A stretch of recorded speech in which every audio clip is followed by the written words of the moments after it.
Hi, I'm Ashley Haldeman. This is my capstone project for Dr. Keveles.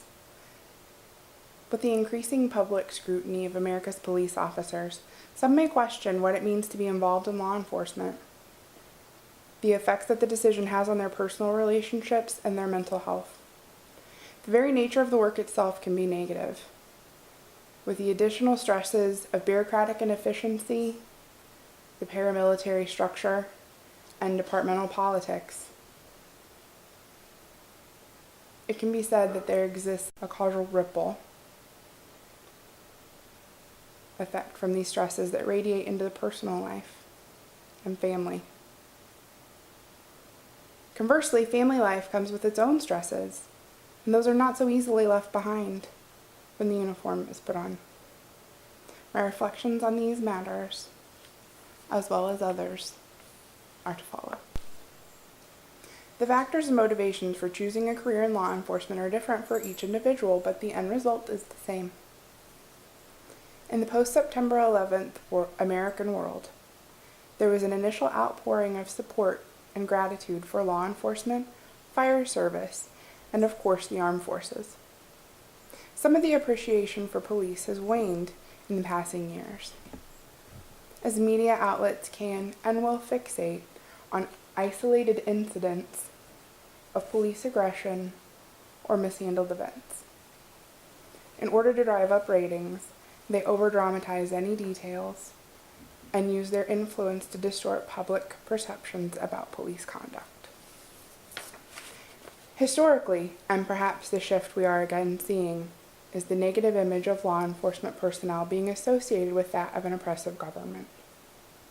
As the first line of law enforcement and citizens' initial contact with rule and social order, it can be difficult for the layperson to differentiate between the various complex roles an officer's job truly encompasses, from community service policing, crime and traffic enforcement, as well as general peacekeeping on patrol and responding to the public's calls for service.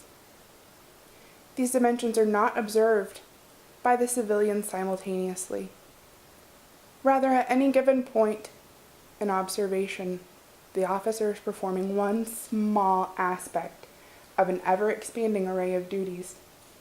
Yet this logic is likely not applied by an uneducated observer. The job of a policeman is a very daunting task.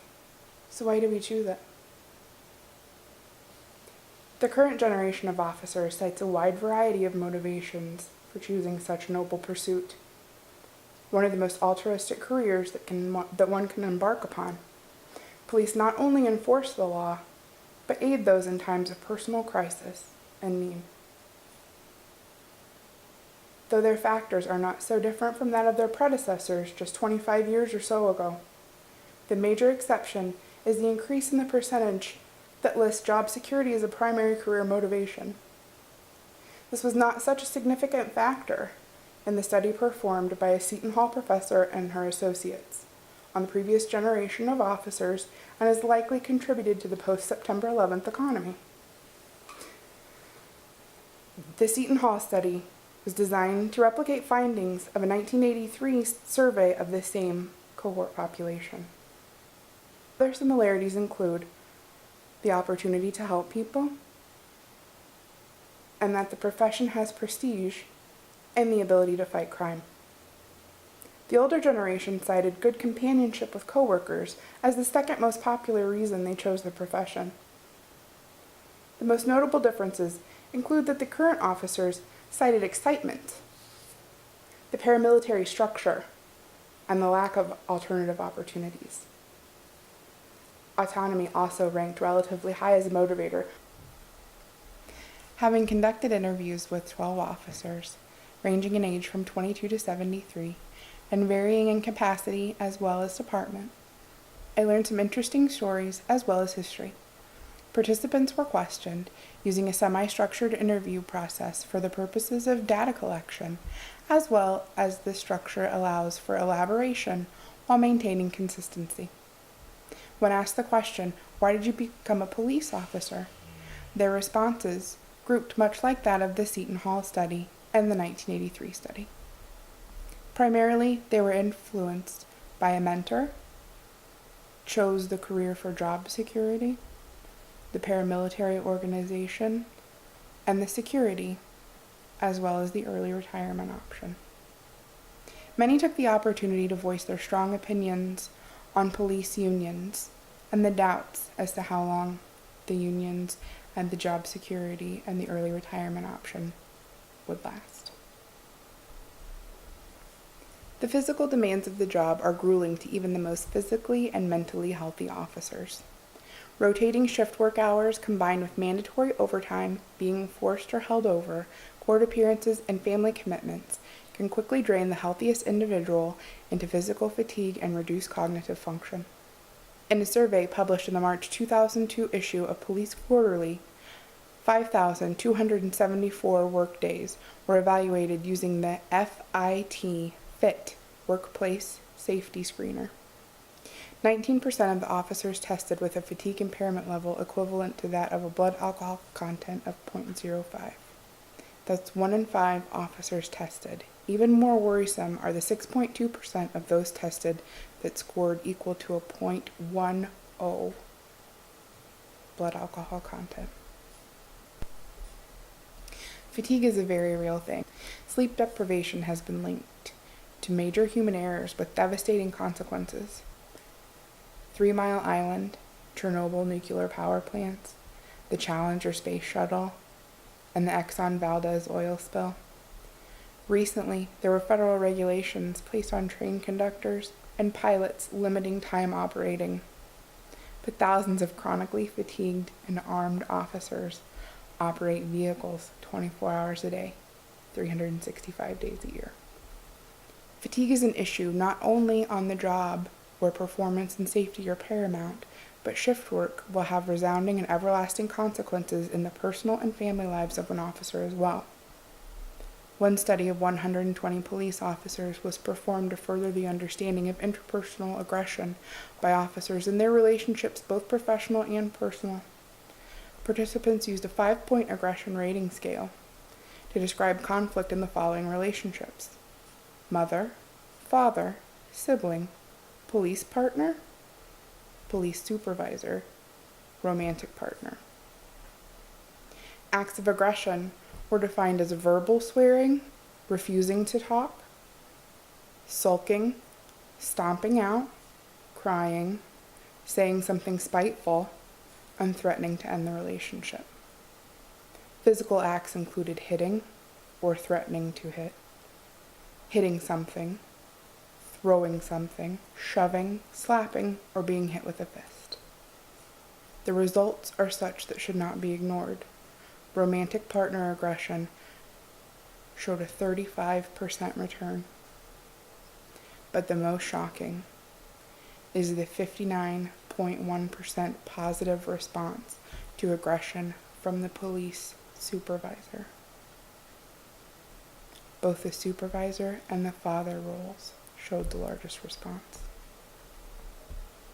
The stress suffered by officers, not only from the adrenaline surges, sleep deprivation, and criticism from citizens and political pressures, differ greatly from the dreams of what police work would be. This can change an officer's personality into what John Crank refers to as grit. The grit is the metaphor that he chose for the coarse, unrefined characteristic that officers take on as a coping mechanism for dealing with inhumane tragedy. It has many ways to manifest itself. Most commonly, their sense of humor becomes very dark, finding humor in the grisly sights they must endure. Carrying this over to their personal lives, spouses and families are not always understanding of the resulting jokes, nor the personality change. This can result in further discourse between romantic partners. The law enforcement community is presented as a family unit, a brotherhood, a sisterhood, to emphasize unity. This mentality is utilized in training to depend not only on yourself, but on your brothers and sisters should and when mistakes are made. The family mindset is valuable in reminding people that they have sworn an oath to duty and have a responsibility to and for others' safety. Though it is highly sentimental and dramatic in nature, not only does it serve the training purpose for which it was intended, it may attract candidates to the ranks who lack a familial support system of their own. Where the loyalties divide is within the inner circles, where the stresses are increased by the ever-increasing scrutiny of administrators. Though those ranking officials may have risen through the ranks to their current standing from the road, it is generally accepted consensus that most commanders lose their objectivity and become incognizant of the plight of their men. Another unfortunate side effect of the promotion is the increasing flexibility in the morality of the individual. Political pressures abound in both city and sheriff's departments. Citizens are becoming increasingly critical of officers and file complaints as well as carry recording devices. Though each community has its own culture, and as such will differ in its needs from its department, only the best should rise to the top. One psychiatrist said of the hiring process, only the best qualified, educated, dedicated, moral, and ethical person should be selected. When these qualities are influenced with departmental politics, the end result is flexible morality. Termed thus because morals and ethics will be applied only in situations that benefit the department, budget, or administration in some way, not for the good of the force or morale as a whole. Usually the inverse is true. The excessive use of force is a topic that is covered extensively in criminal justice literature. Police officers are tasked with the role of making split-second decisions which can have life-shattering consequences for themselves or the individuals they are surrounded by. These incidents can have great personal or emotional impact on officers, being cause for deep personal reflection. Using a 5-step system of descriptive phenomenological research, Roger Broom studied 3 fatal use of force incidents. Broom found that the officer will strive to make meaning out of the experience, as he discovered that the men themselves are personally and fundamentally changed. The policemen that he studied attempted to comprehend the motivations of their suspects' behaviors. This seems a viable coping strategy and debriefing mechanism in the residual effects of use of force incidents. It assists them in making sense in what the author terms the deadly force paradox, or the good guy versus bad guy context. It is on solidarity and support from peers that an officer will depend after just such an incident. It is very likely that group cohesiveness helps police officers build a network of support from their peers, which is a critical element of stress management. They will want to be surrounded by people who know things that civilians do not, nor would they understand. Powerful anxiety can overcome the individual if they have self-doubt or lack clarity about the situation. Being surrounded by those with the tactical and situational knowledge to be supportive can be extremely beneficial, especially while the case is under administrative review or other investigation, which can lend itself to feelings of criminality for the officer. I believe as a society we're seeing an anti-law enforcement movement. With the advent of cell phone cameras and personal recording devices, every scene can be generally observed. That same footage can be edited to suit someone's needs. It does not always capture the details, but rather just gives a general glimpse into what has transpired. It saddens me greatly that we are judged so harshly, so objectively, and yet no one understands or empathizes that it was our own lives at risk.